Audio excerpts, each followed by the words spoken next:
Hey guys, welcome back to We Watched a Movie. I am Mike, and I just got done watching Maxxxine with three X's because it means porn.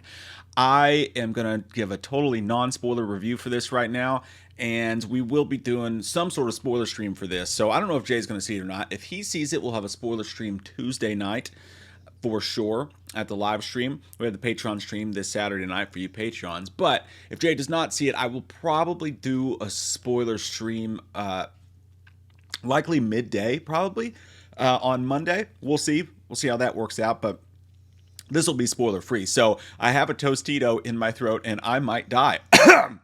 There we go. Maxxxine, Mia Goth, Ty West, the trilogy capper. If you need to see anything before you see this, you absolutely have to see X before you see this movie. I will say that. It is a must. So if you've not seen either of them, you got to watch X first. Not only because it's good, but because it directly ties into this plot quite a bit. And I'm happy to say that this is one of my most anticipated movies of the year. I'm happy to say that I was super impressed with it. Like, I loved it. I had a blast with it. I really enjoyed it. And I am sad to say that I don't think everybody's going to feel that way. And the first thing I want to say about it is that this is not the horror movie I think some people is. There's been a lot of talk about it, told Giallo and all this shit like that. That is not the case. It is far more of a crime drama than it is a straight up slasher horror movie. There are elements for sure. One moment in particular is just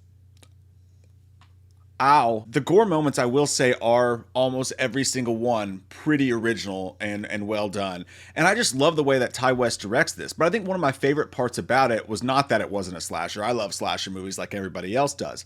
But it doesn't feel like, hey, we're in the 80s. Hi, we're in Delaware. Like, it doesn't feel like this over the top. Look at us, we're doing this 80s thing. It feels like Quentin Tarantino's Once Upon a Time in Hollywood in a way. And especially with the sets and them being in Hollywood and all that stuff like that, but like an 80s version of that. Obviously without the comedy and things. There's tons of 80s moments in the film, from the way people are dressed to the product placements to just everything, the look and feel of it. That's all great. And which is what feels like a natural way. I think that's the only way I think I can put it. It all feels very, very natural. It feels unforced. It doesn't feel like it's going after a certain audience. Also, this is something that Ty West does, and I've noticed this. I was thinking about this on the ride home with all three of these movies. With Pearl, of course, you did have the scarecrow fucking scene in that, which was just cuckoo cachoo. But apart from that, he's super just reserved in a way that I really like. With these three films, Maxxine specifically, it never feels like he tries to get preachy. It never feels like he tries to get too croissant, and by that I mean he doesn't try to be so artsy fartsy and like do stuff that's just gonna blow people's minds. He just does really good filmmaking. The man is a tactician. Like, the way that the camera set up, the shots, everything about this, the flow of the movie, the flow of the camera, and this has the best flow of all three movies, by the way. I find it to be the most rewatchable of all of them. I liked X and Pearl a lot. I feel like I don't have the huge hard on for X that some people have, even though I think it's really good. Like, I've rewatched it maybe twice, but some people really, really love that movie. And I think those are the same people who are going to think I'm crazy for saying that Maxxine might be the most rewatchable of all of them.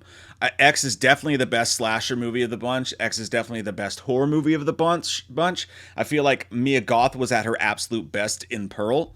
It was an acting powerhouse from her, and she was really good in this as well. But I think the movie really envelops her in a far better way. Like, she doesn't have to do crazy monologues or do all sorts of crazy stuff, because the movie is just going around her and it's constantly happening, and I'm never checking my watch.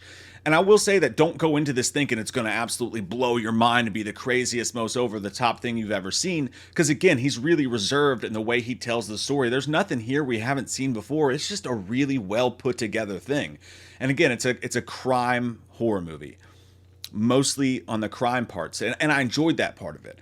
Like, there's something about when you watch movies like The Nice Guys, or just old school kind of like just old school crime movies, really, honestly, that take place in places like Hollywood or Miami or something like that, like Thief or Drive. I know that's not old school, but you get what I mean.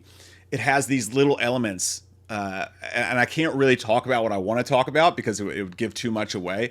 But it has a vibe to it, man, that I really appreciate. And I put on Twitter earlier, I was like, Ty West is kind of like Nicholas Winding Refn if you took all the drugs away from him, all the acid. I don't know if he does them or not, but sometimes you watch a Nicholas Winding Refn film and you're like, damn, this is beautiful. It's really fucking cool too. I wish that you would calm the hell down and just tell a story. Like, we don't have to go all fucking, cracked out with this entire thing. Just make a movie, stop being so croissant. And Ty West is really good at that. It's just the movie flows well. The action, there's some action in this, shockingly. The movie flows well. The horror stuff is done really well when it's in there, for sure. And it just feels like a natural dude just making a movie, and a great cast, and they're telling a great story. Again, it's a little Quentin Tarantino, Once Upon a Time High. I really enjoy this movie. I enjoyed the hell out of it. I'm going to give it an 8 out of 10. I still recommend all horror fans to watch it. I also recommend just movie fans. Fans of 80s movies, fans of crime movies.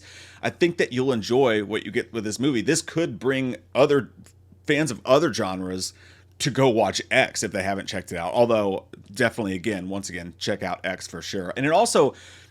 I know that Ty West has talked about he has an idea for a fourth film, depending on how this one goes. I think it lends itself well for a fourth film, but if not, just what an impressive fucking trilogy this is, man. When you do three completely different movies, original in their own rights, almost different genres, surrounding the same cast, man, it's just, you just don't see it. You just don't see it. I think expectations are going to throw a lot of people off for this because it's such a highly anticipated movie by a certain group. And I think there's going to be some disappointed people with it because it doesn't, it just doesn't go off the rails or try to do anything crazy. It's not the horror slasher that some people are thinking it is. It's just a really well-made damn film, man. And it just depends on the type of person you are. This is the kind of vibe I prefer. And it just flows and is so much more entertaining. That's one thing. It is the most entertaining of the three movies. It's not scary. X is definitely the scariest. But it's the most entertaining of them all. I just really enjoy it. It's definitely, I'm going to rewatch it, and I'm going to enjoy the hell out of rewatching it. And I just loved where the story went. I loved everything about where the story went.